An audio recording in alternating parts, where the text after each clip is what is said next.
Precious Moments by Bob Degree. Love and joy were all Billy had been taught from an early age. In the days of his short life, this mantra served him well. See, we all think that we will live forever, and somehow we not only believe, but plan and depend on the fact that we will wake up tomorrow as we did today. Billy did not, but that did not keep him from squeezing every ounce of joy that he had out of the time he was given. This could be a lesson for us all to embrace.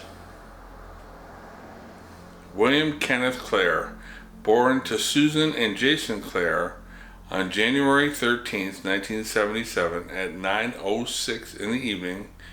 He was 7 pounds, 9 ounces, and 17 inches long.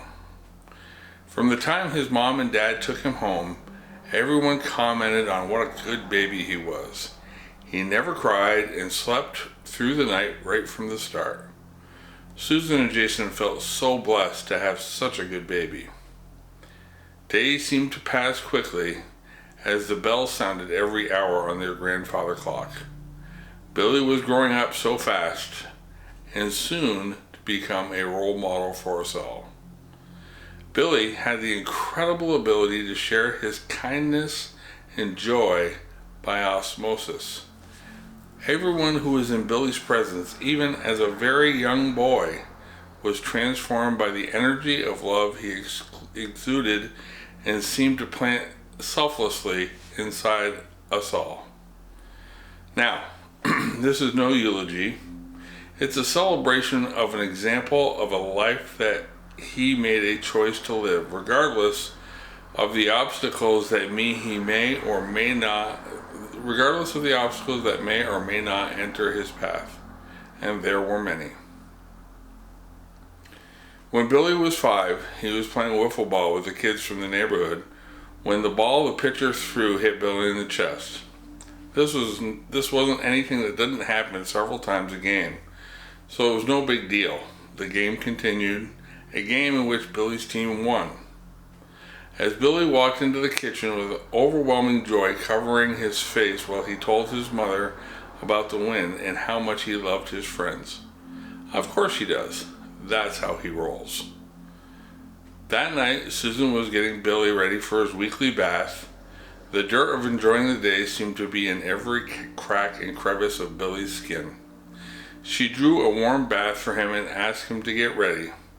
As the bathtub filled up, she called for her son and gave him instructions to make sure he washed well as she left Billy to his private time in the bath. When he completed his time in the tub, Susan came to check to see if he had done a good job and help him dry off. Susan noticed a black and blue mark on Billy's chest. Billy told his mom how it happened, and they both disregarded it. The very next morning, Susan and Billy went for their normal walk to the local pond. They both cherished the time together. Susan shared that she would miss these mornings with Billy. He told his mom that going to school next year would interrupt this rude ritual as they sat on the bank of the water sharing a moment admiring the light in the blue sky as it reflected into their beings. There will be more sunshine and rainbows, but the ones we see in this moment are the most precious, Billy told his mom. The wisdom that he exemplified far surpassed his age. Acceptance and appreciation for the moment that he was in seemed to be his precious and solitary focus. About a week later, after his weekly bath, Susan noticed the mark on Billy's chest had not gone away, but it had grown larger.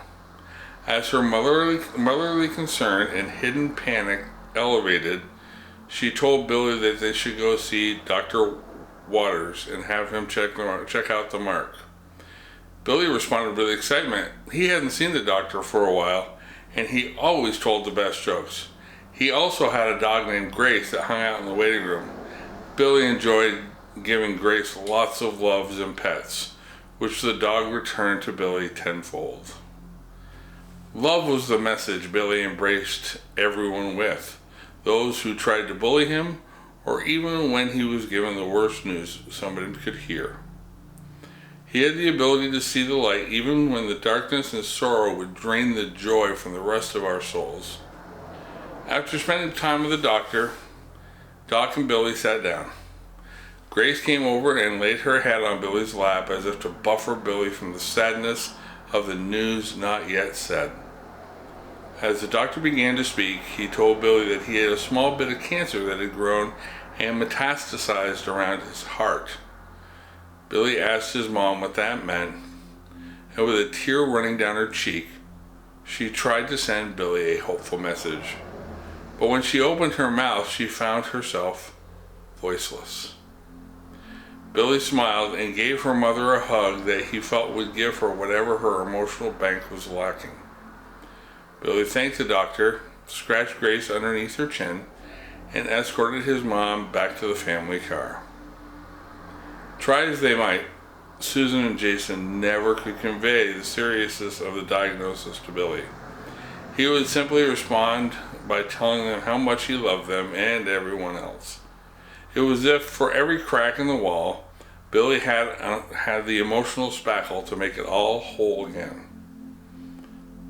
The grandfather clock kept ticking, each bell marking each hour as if counting down the time left to feel the warmth of Billy's love that surrounded us all.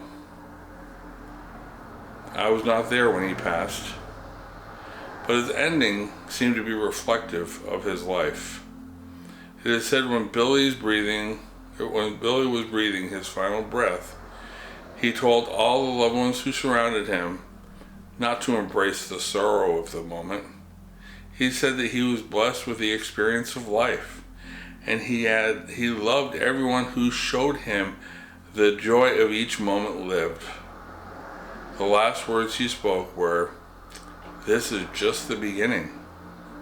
As he passed, a smile spread across his face. People can live 90 years and never have the impact that Billy had in just 6.